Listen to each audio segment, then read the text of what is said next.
SIR নিয়ে আতঙ্কিত হবেন না। আজকেও বলছি এসআইআর নিয়ে আতঙ্কিত হবেন না। আপনি আতঙ্কিত হলে আপনার নামে যে নোটিশটা ইস্যু করেছে নিশ্চিতভাবে সেটা প্রত্যাহার হবে না, বরঞ্চ আতঙ্কিত হলে যে ডকুমেন্টস গুলো দেওয়ার দরকার তার পরিবর্তে অন্য ডকুমেন্টস দিলে আপনার ভোটাধিকারের ক্ষতি হতে পারে। এই যে আতঙ্কিত হবেন না বলেছি বলে তৃণমূলের বন্ধুরা আমাকে এখন কটু ভাষায় আক্রমণ করছে। আচ্ছা, আতঙ্কিত হলে কি সমস্যার সমাধান হবে?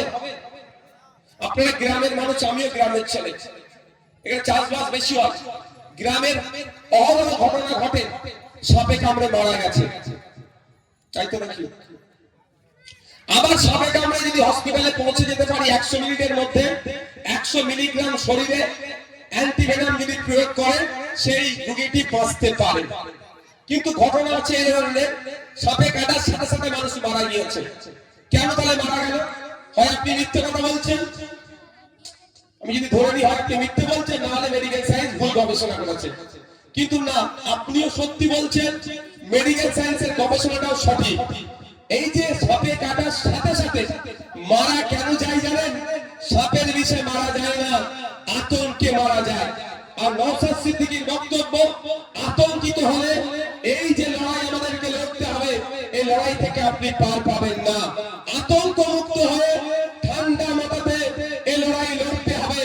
যখন গণনা ফর্ম আপনার হাতে দাঁড়িয়েছিল অনেকে ভয় পেয়ে গিয়েছিলেন কিভাবে ফর্ম ফিল আপ করতে হবে, এত ঘর আছে। আমরা ভিডিওর মাধ্যমে পাড়াতে পাড়াতে ক্যাম্প করে আপনাদের দেখিয়ে দিয়েছিলাম, first part, second part, third part, fourth part, এইভাবে ফর্ম ফিল আপ করো। আপনারা কিন্তু যারা আমাদের ভিডিও দেখে ফর্ম ফিল আপ করেছিলেন নির্ভুল কিন্তু ফর্মটা ফিল আপ হয়েছিল।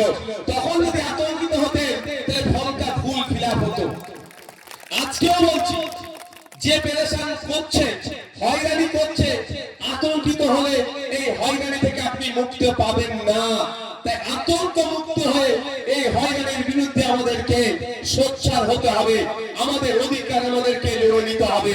তবে আপনাদের বলে যায়, আমাদের সকলের প্রাণপ্রিয় বড় ভাইয়ের আব্বাস সিদ্দিকী অলরেডি আমাকে নির্দেশ দিয়েছিল, আপনারা জানেন, পশ্চিম বাংলার একটা ভোটারের যদি নাম কাটা যায় সেটা আমার ফাতেমা হতে পারে, সীতা মা হতে পারে, আমার সেটা রাম কাকা হতে পারে, আব্দুল রহিম চাচা হতে পারে, আমার হিন্দু হতে পারে, মুসলমান হতে পারে, দলিত হতে পারে, আদিবাসী হতে পারে, নমশূদ্র হতে পারে, মতুয়া হতে পারে, মাহাতো হতে পারে, যে কেউ হতে পারে।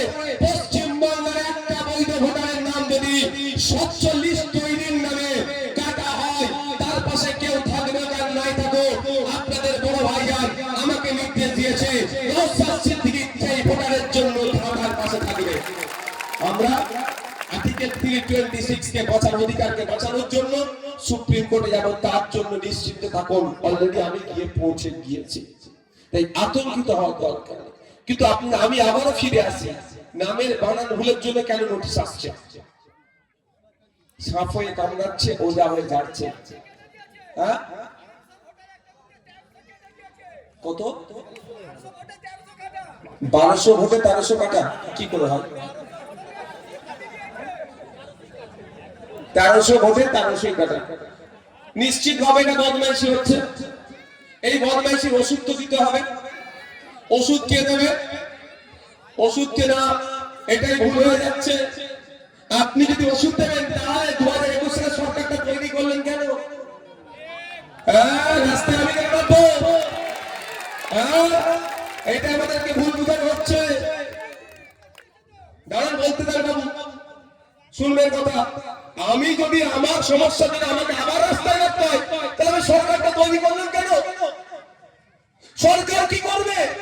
সরকারের কাজটা কি? আমার বিপদে আপদে আমার পাশে থাকা। সরকার কি আমার পাশে আছে? এটা নিয়ে দুটো কথা বলবো। প্রথম কথা হচ্ছে অল পার্টি মিটিং ডাকা দরকার এই মুহূর্তে সরকারের। মমতা ব্যানার্জির এই মুহূর্তে কাজ অ্যাজ চিফ মিনিস্টার, তৃণমূলের তিনি সুপ্রিমো হিসাবে আমি বলছি না, রাজ্য সরকারের প্রধান হিসাবে তার কি কাজ? অল পার্টি মিটিং ডাকা, সমস্ত রাজনৈতিক দলকে ডাকা, যে বাংলার মানুষকে এভাবে হয়রানি করা হচ্ছে এটা বন্ধ করার জন্য বাংলার প্রত্যেকটা রাজনৈতিক দলকে এক হতে হবে। Mamata Banerjee all party meeting ডাকলে কেউ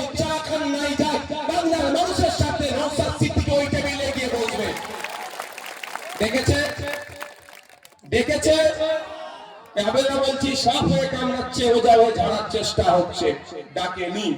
দ্বিতীয় কথা, বাংলার মানুষকে এইভাবে হয়রানি করা হচ্ছে, এর জন্য একটা নিন্দা প্রস্তাব পাস করানো দরকার পশ্চিমবঙ্গ বিধানসভা থেকে। পশ্চিমবঙ্গ বিধানসভা এই মর্মে ঘোষণা দেবে, ওখানে সংখ্যাগরিষ্ঠ বিধায়ক শাসক দলের, তারা ওখানে প্রস্তাব রাখবে বাংলার মানুষকে নামের একার ওকার সারনেম এক্সট্রা থাকার জন্য অহেতুক হয়রানি করে হিয়ারিং এ ডাকা হচ্ছে। এই বিধানসভা আজকে রেগুলেশন নিল, এটা নিন্দা প্রস্তাব রাখছে। ওই নিন্দা প্রস্তাবের কপিটা নিয়ে সুপ্রিম কোর্টে মামলা করলে এই হয়রানি অনেকটাই বন্ধ হবে, কিন্তু আপনার আমার সরকার সে কাজ করছে না।